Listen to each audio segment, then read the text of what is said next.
All right, so someone was upset at me because I posted a video. I think I was reading Romans 10 through 11. So the whole purpose of the video was to explain to people that God has not forgotten his lineage. Um, the problem that I have seen with a lot of Gentile Christians is they want to deny the lineage of God and they want to state that the Israelites don't matter anymore. Now, how does that make any sense when you have 12 disciples who were of the lineage of Israel?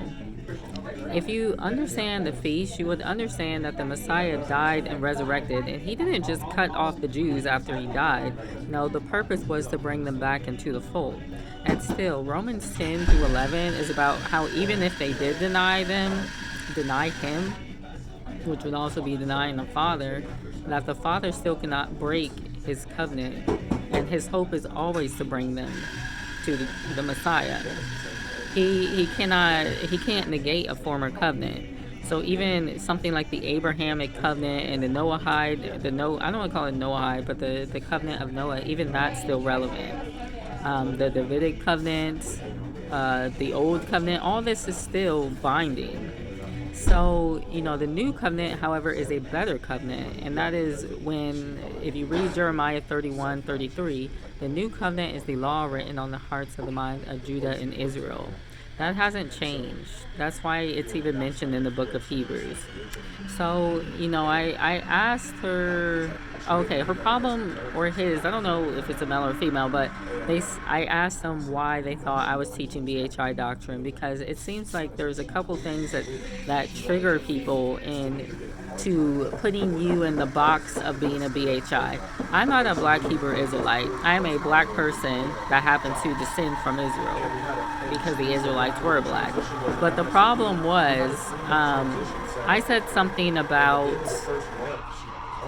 the Jews, the Ashkenazi Jews not being Jews. Well, somebody posted something that this morning saying the basic same thing as I. Now, she's not even black. She's a Gentile. But she was basically saying the same thing as me. And so, I don't know. I felt the need to look up what I know about the Kalanimus family and about his son. I think his name is Onkelos. See, we have been taught for a long time that these people are the descendant of Israel when they are not. So, to be fair, those people who join Israel and they want to keep the laws and the statutes and the commandments of the Most High, they are given a portion of the land. This is written in Ezekiel 47, and then it's confirmed in Ephesians 2:13, or Ephesians 2:12 through 13, where it says, you have come close to the commonwealth of Israel. So let's read about this man, Onkelos. Onkelos' conversion is the subject of a story wherein he first consulted with the spirits of 3 deceased enemies of Israel to see how Israel fared in the next world. The first was his uncle Titus, who was blamed for the destruction of the second temple. The king was a seer, Balaam, hired by Balak, king of Moab, to curse Israel. And the last was Yeshu, a name used for those who sought to lead the Jews astray to idolatry. In particular, an idolatrous former student of Joshua ben Parachiah in the Hasmonean period, as well as Manasseh of Judah.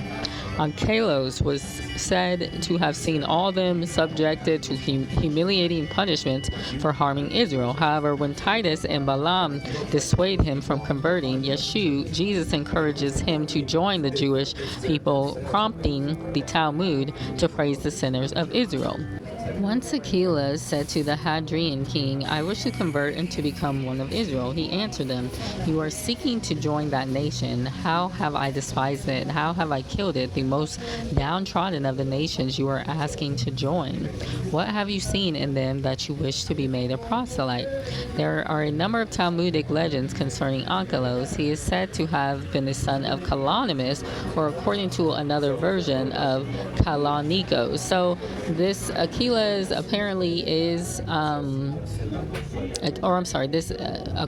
is apparently Onkelos, all right? So when you read the scriptures in Acts, you know about Aquilas and Priscilla. So they are disciples that came around Paul. The many-branch Kalonymus family was even more single-handedly prolific in supplying scholars and leaders to the nascent Jewish communities of the medieval Rhineland and elsewhere. So Onkelos is the son of Kalonymus. Onkelos, he was a convert to Judaism. He was actually from Rome. This was a Roman family that converted into Judaism. The name Kalonymus, and at least one variant, occurs in the Talmud. Kalonymus is the father of Onkelos, the convert to Judaism, to whom is attributed the definitive Aramaic Targum. So Onkelos is actually responsible for translating the Torah into Aramaic.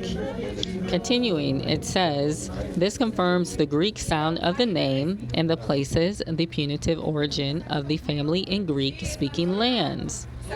Now, this goes right in line with what Dr. Henry Abramson stated. Sometime around the year 800 CE, a small group of Jews left northern Italy, the Kalonymus family, for example, they made their way to Rhineland in contemporary Germany.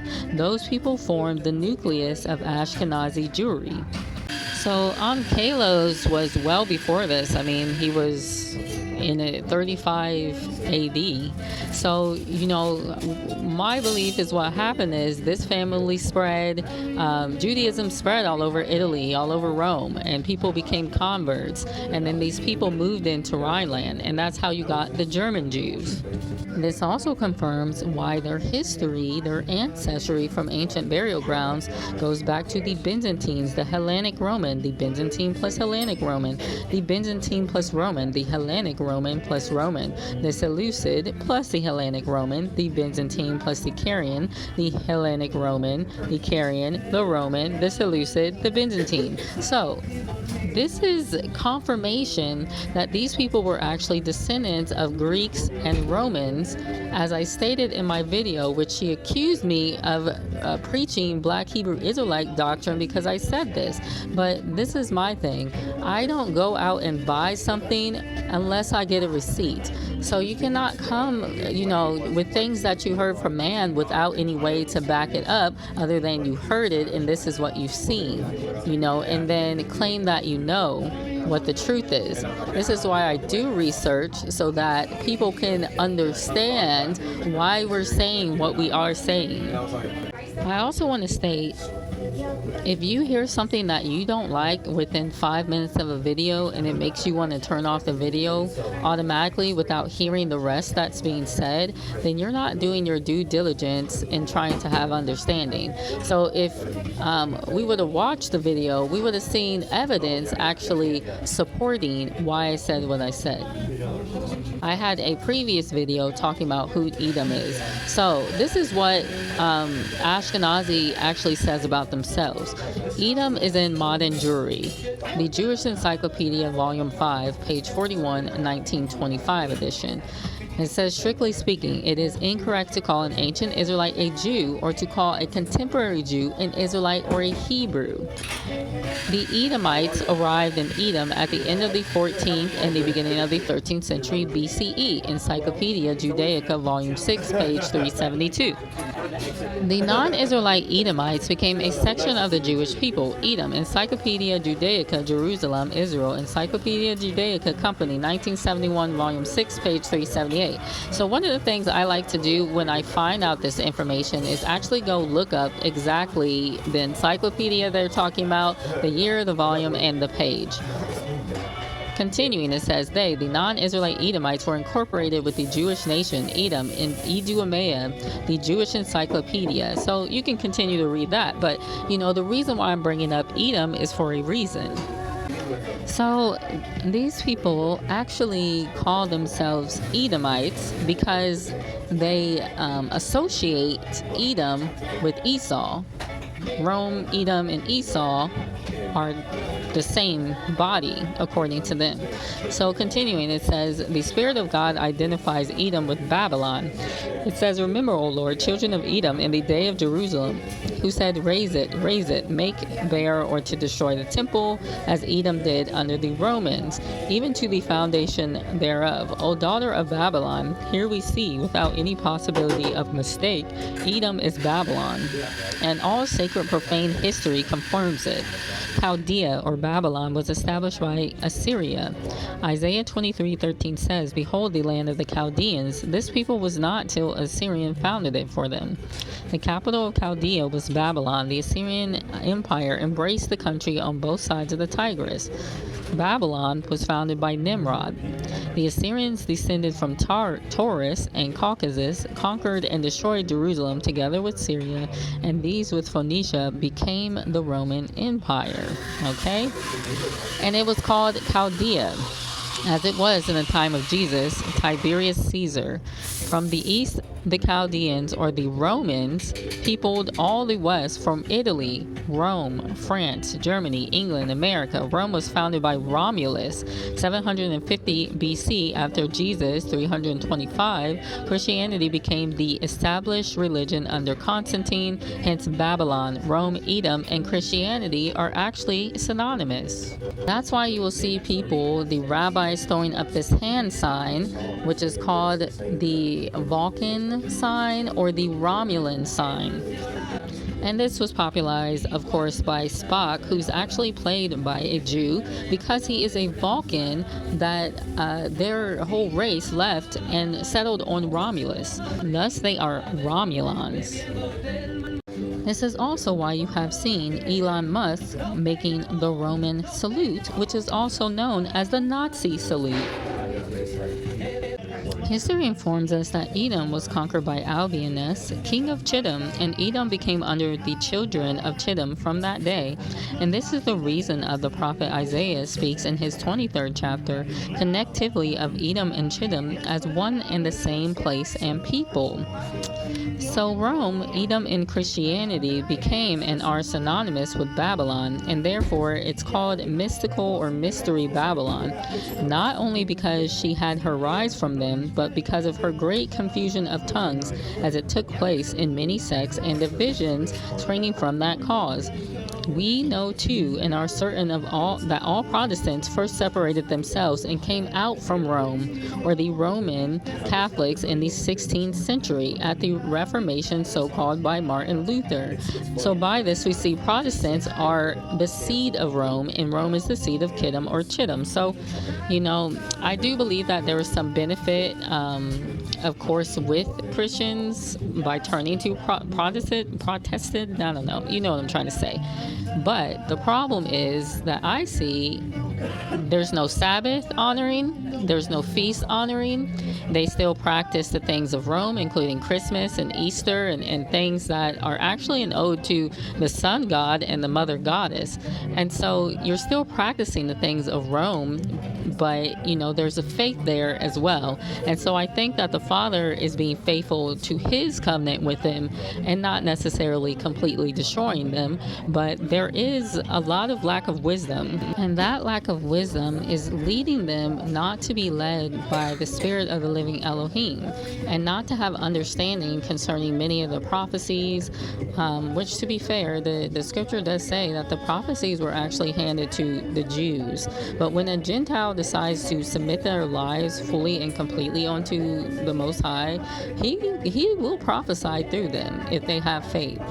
Now, the question is, are they inquiring of God? Are they seeking understanding? Do they want more knowledge? Do they want more wisdom? Or are they comfortable in the system that they have right now? That is, it's basically, what do? We go to church on Sunday, oh, Jesus, he loves me, I felt, and all this, but there's no power in the church.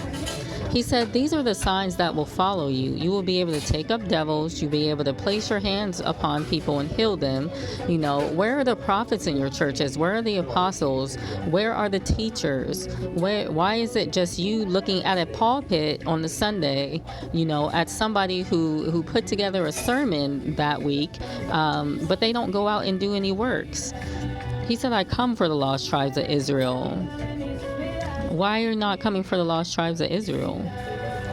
So, this is the thing. The disciples, the ones that followed God in spirit and in truth, they gave up their whole lives, all right? And they went out and did the works of the Most High. And, they were blessed. Those signs followed them. Signs and wonders of the Most High followed them. That's the evidence. That's what you see in your Messiah. He was able to do those kinds of things because his obedience to the Most High. It wasn't just like what we're doing today. The system that we have set up is actually a Roman system. It even mimics the Roman theaters, all right?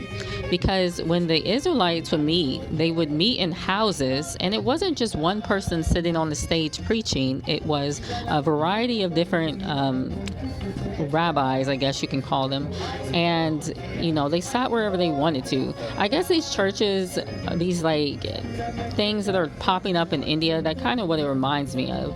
These people just gather together, all right? And if you wanted to dance, you dance. If you wanted to sing, you sang. It was led by the Spirit. So, this is nothing but a Roman church system, and it is put here on purpose to basically keep the sheep ignorant, to keep them comfortable. Oh, we have our coffee shop in our church. We're all good. Now, he tells us, don't buy and sell out of his temple, yet this is what we're doing so that we can build onto our churches. This is not what the Father desires. And to bring it back, this system, again, is the system of Edom, who the Jews call themselves, who I illustrated right here are the descendants of Rome and Greece. They are the descendants of Colonimus, Onkelos. So this is the earliest depiction of the Messiah, and this is way different than the picture I showed previously, which is actually Caesar Borgia, and how they modeled the Messiah after him. So Caesar Borgia was actually the gay, I believe, son of the Pope. I could be wrong, but they wanted him to have power, and so they modeled Jesus after his image. But this is the original image of Jesus. Does this man look anything like Caesar Borgia or the people in Israel? No. And in fact, in the Vatican, they actually have a statue that looks exactly like this. And not only does it look like this, he's actually carrying a lamb on his back. This is how far these people have come to erase the image of the Messiah. And it's interesting to me because I think, Onkelos, he meant well, and it's possible for, many of the early converts. But the thing is, people end up in bad positions, and so they get scared, and so they start changing things. This is what it says the Antichrist will do. He will change the times and the laws of the Most High. And this is what the Roman Catholic Church did. They said, no, the Sabbath is no longer binding. No, we're going to keep Sunday because we want to honor the sun god Mithras, whose birthday is actually Christmas. The Messiah wasn't born on December 25th. He was born in the fall. Now, you also have Easter, who is formed after Ishtar, the Queen of Heaven mentioned in Ezekiel. The verse of greatest commandment is, you shall have no other God before me. Well, it's love God with all your heart, your mind, and your soul. And what's included in that is not having any other God before him. So how are you honoring him by honoring holy days of fallen beings? You can't. It doesn't matter how you try to squeeze it in or anything like that. Okay, we can't make excuses about this. So this is what the Romans did. They came and they changed the times and the laws and the holidays and told you, oh no, we don't have to do Passover anymore. But the scriptures is very clear about how God told the Israelites, even when you go into the land of milk and honey, the promised land, the kingdom of heaven, you still will keep the Passover. The only way you can even inherit the kingdom, the land of milk and honey, is if you go through the Messiah. So you have gone through the Messiah to inherit the kingdom of heaven. That's why he said, repent, for the kingdom of heaven draws near. And he still says, you will practice these, and you will say to your children when they ask you, why are you practicing Passover? Why are you practicing the Feast of Tabernacles? You will say to them, because God brought us up out of Egypt. So instead of honoring him in the way that he told you, you are now honoring the Edomite, Roman, Babylonian Christian system, Catholic system. So this is why I say that, the apple doesn't fall from the tree. They're still honoring Rome. They're still honoring Edom. And these are the ones, these people, Ashkenazi Jews, that are responsible for all this. So, with that said, it's not BHI doctrine. It's the truth.